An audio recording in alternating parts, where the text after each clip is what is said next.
Greetings and welcome to the channel. Today I'm in Lydford in Devon and we are about to visit St Petroch's church. Now St Petroch's is actually by Lydford Castle, and I thought the square building to our right was actually the castle, but it turns out it's the prison. It appears to be full of holes now, so I doubt it can keep anyone in it for very long. Now apparently St Petroch was an itinerant Welsh monk. I had to look up itinerant. It basically means travelling from place to place. But he must have stopped here long enough for them to dedicate a place to him. He was preaching here in the 6th century, and they think there was probably a small timber church standing on the site around 650 AD. It was dedicated in honour of St Petroch, who was a Celtic missionary who came from Wales via Ireland and brought the gospel to many parts of Devon and Cornwall. They think the timber church was probably burnt down by Danish raiders in 997. It was the Normans who rebuilt it, and it was enlarged in the 13th century. I'm just getting touchy-feely with a quernstone, which would have been used in milling. Now I was actually on holiday here when I filmed this, on a beautiful autumn day, as you can see. Because I'm with my family, I won't be able to spend too long inside the church, but at least you'll get some idea of it. I'm really enjoying the autumnal light, especially as I am now narrating this during the winter. Of course, you may be viewing this from a country in which it's now summer or even spring, or maybe you live in the suburbs and are not used to greenery. Wherever you are, welcome. May your life be full and merry, your health splendid, and your woes diminished. Here is a watchmaker's tomb, whose epitaph slate is in the church. This is the tomb of George Routley, who was a watchmaker who lived from 1745 to 1802. The present Lydford church mainly dates from the 15th century. At that time, the south arm, porch and tower were added to the simple 13th century nave and chancel, whilst in 1890 the north aisle was built.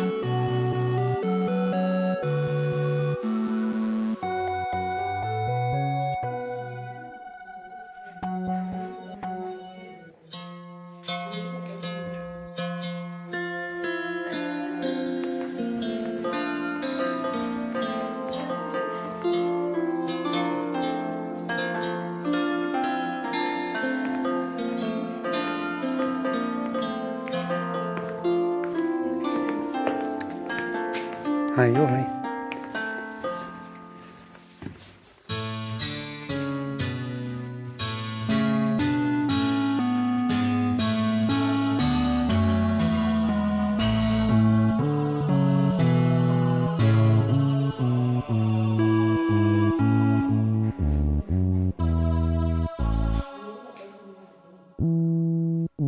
Well, that musical interlude was an arrangement of some English rounds from the 16th century, I think.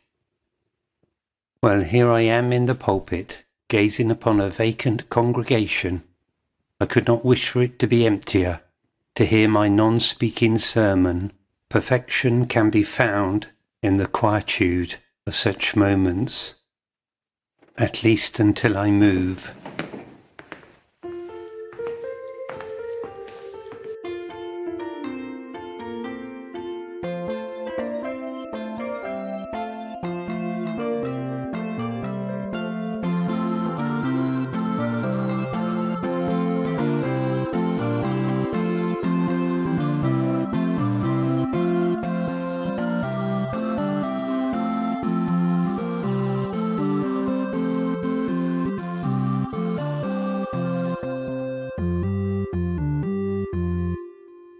This is an enchantingly compact granite space full of golden brown woodwork. Although they're not shown on the video, at the end in the pictures there's some beautiful carved end pews worth looking at, so do hang around to watch that. I'm shortly going to be heading outside to briefly visit Lydford Castle and see the view of the church from there. As I ponder on the enriched sky before us, I cannot help but think of the lines of the hymn, "The day thou gavest, Lord, is ended," although as Churchill might say, this is not the end, it is not even the beginning of the end, but it is perhaps the end of the beginning.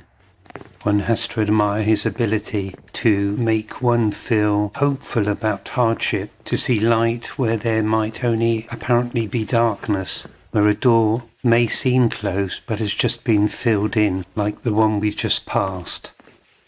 This church has apparently had repairs and refurbishment by the Devon Historic Churches Trust. It is wonderful that such places exist.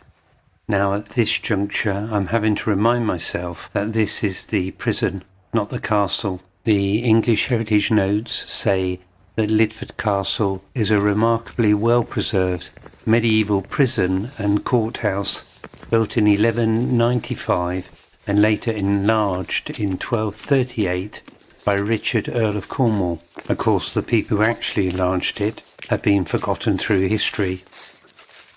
Reflecting on the English Heritage Notes, it's clear that the castle and prison are one.